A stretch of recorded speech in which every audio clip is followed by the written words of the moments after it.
अस्सलामुअलैकुम दोस्तों, welcome back to our channel find Urdu.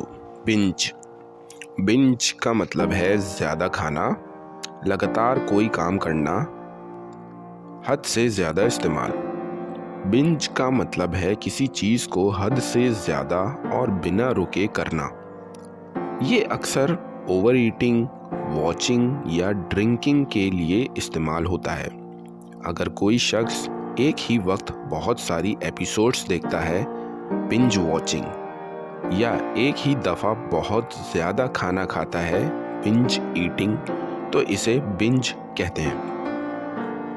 He spend the whole weekend binge watching his favourite show. उसने पूरा हफ्ता अपना पसंदीदा शो लगातार देखा। तो दोस्तों, बिंज का मतलब है किसी चीज़ को बिना रुके बहुत ज़्यादा करना, जैसे ओवर ईटिंग, ओवर वॉचिंग या ड्रिंकिंग। उम्मीद है अब आपको बिंज का मतलब समझ में आ गया होगा।